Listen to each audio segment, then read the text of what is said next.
Welcome back. My guest is Dr. Charlotte Migwe. Dr. Migwe is a consultant psychiatrist and medical director of Happy Family Hospital in Lagos, a fellow of the National Postgraduate Medical College of Psychiatry, and worked previously at the Federal Neuropsychiatric Hospital in Yaba. You're welcome to the show. Thank you very much. Autism. Do they have a look? Do you see a person and know this is an autistic child?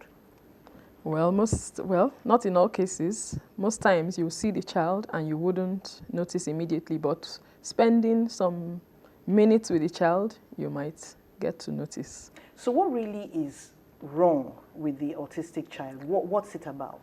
Okay, autism is a group of, we call them neurodevelopmental disorders, in which there is a disorder in communication. Such a child has a problem with communication, a problem with social interaction, and then tends to have some repetitive behaviors over time. So when we say disorders in communication, meaning they can't verbalize, they have problems with verbal and non-verbal cues. For instance, noticing eye contact, you can look at a child and the child looks back at you and knows what or smiles at you. Such children have a problem with that. They also have a problem interacting with other children. They prefer to be by themselves and stay on their own. And then they have this repetitive behavior, such as they could be arranging cars continuously, one on top of the other, or arranging things in a line. They just tend to have a repetitive kind of thing. Or they could be hitting the wall continuously over and over. So okay, that's so it is noticeable in some cases. Yes. It's called a spectrum. What's at the beginning? What's at the end? What's the best case scenario? What's the worst? Okay, when we say a spectrum, meaning that it's like a graded thing. So sometimes it's not that noticeable, meaning that they have good speech, they can have good communication. It's just that sometimes they might have some inappropriate utterances or some behaviors which might not be so noticeable. So that's at the good end. Social faux pas could just be an autistic Social person. what, please? Social, phobia. No, how do we put it? Things that people do that don't quite fit into the scene. Yes, sometimes you might see things that way. But when we say at the lower end of the spectrum, they can function in the society, go to regular school, but they will just tend to have certain behaviors which may be appropriate sometimes. While at the bad end of the spectrum, there's no speech. They can't live independently. Speech. Yes, some of them don't have speech at all. They just make sounds and they can't live independently. We have about 25% of those who are like that. They need to be with someone even for the rest of their lives. They can't live on their own and take care of their daily activities. So when we say a spectrum, we mean from it could be really good, and it could also be really bad. And some can be very intelligent, above average intelligence, perform very well, especially with numbers, maths, music and all, while some may just have this disability even in learning. They just cannot learn basic things. Now, they say there are symptoms, there are signs. Yes. What are we talking about now when we say they may be having repetitive behavior, blurt out inappropriate statements? Those are signs, right? Yes. Is there anything wrong inside? Oh, well, it's of course, it's a disorder, it's a brain disorder. So, things are not coordinated the way they should be. It tends to be caused by some genes and also in association with environmental factors. So these two working together just tend to lead to an outward show of some abnormalities.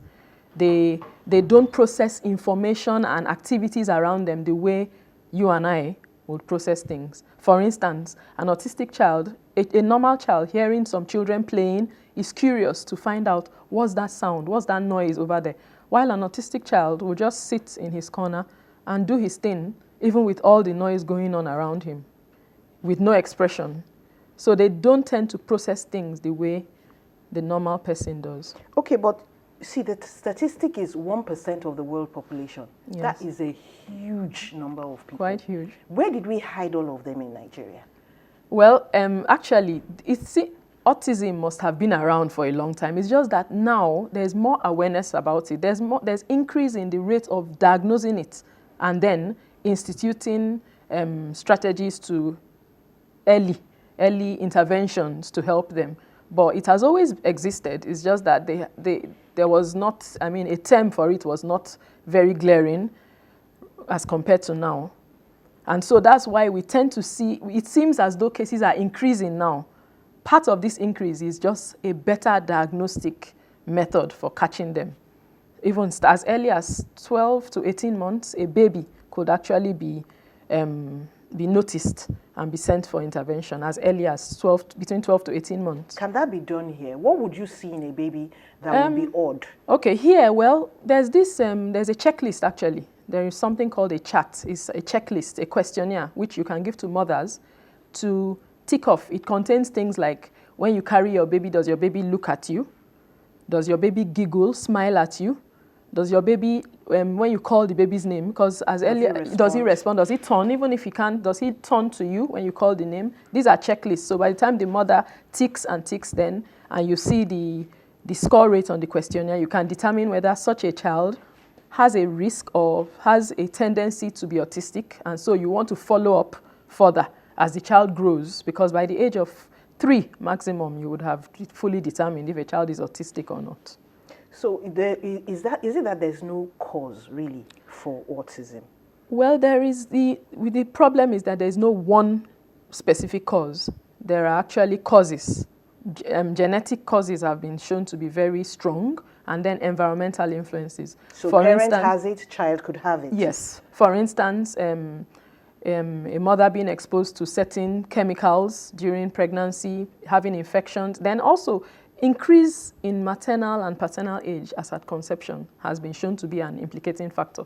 So in this case, not just maternal age and paternal age has been shown to be one of the factors too. That marry younger. Well, if you want to tick off or knock off some of those risk factors, marry younger.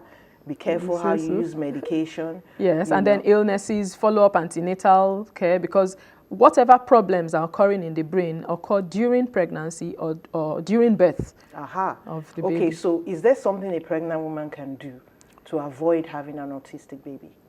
Well, the general advice for most neurodevelopmental problems is a good intake of folic acid prior to conception and during pregnancy. That has been shown to help a great deal. But the genetic aspect, I mean, it's certain abnormalities, mutations, we call them, in genes, and really nothing much can be done about. Though research is currently going on in which scientists are trying to find out if they can substitute a particular gene, to ensure that before the child gets to that age, he is now normal, so to say, if such a gene has been substituted, but it's still under research. Everything just seems so new and not really too researched, as it were. Is that the way it is abroad as well? Yes, yes. Even this questionnaire I'm talking about is actually abroad. It's still better compared to before, because now we have more, at least we know that, and in the past they used to target with the vaccine, the MMR vaccines and all that, but such relationship has been disproved. Like it's not due to children taking the MMR vaccine, or now we just know it's genetic and environmental influences. So do mothers get this checklist now? Because I wasn't given a checklist for, does your baby smile at you? Does he turn when you call his name? I don't think so, but abroad, they are done in well baby clinics. When you go for your immunization, for instance, that's where it could be done here. During immunization of babies, you just give them this checklist for them to fill. It takes like 2 minutes to fill, just to assess babies early so that intervention could start Although early. Mothers have always looked out for stuff like that, Yes, even a mother will tell you exactly, yes. But they're not thinking of autism. They might not be thinking of that. other things. Because actually most mothers will tell you that this baby is different. He's different. He doesn't look at me. They notice. So it's something that any mother, especially a mother who has had other children, would know. And then some of them, there's also this one, some of them tend to be normal actually, have normal milestones, but at about age 2, they just begin to regress. Meaning a child who has started talking, babbling, making sounds, calling mama, that just begins to get quiet, begins to stay in a corner, begins to arrange things, just begins to behave oddly. So that too is something, that would be noticeable. Definitely, that would be noticeable. And that's quite devastating. I mean, it's, a child who has been apparently, and most of the cases I've seen, actually, that's what the mothers reported, that the child was apparently okay, and started regressing. We'll in talk about milestones. some more about that when we come back. We are going to take a short break right now. Stay with us.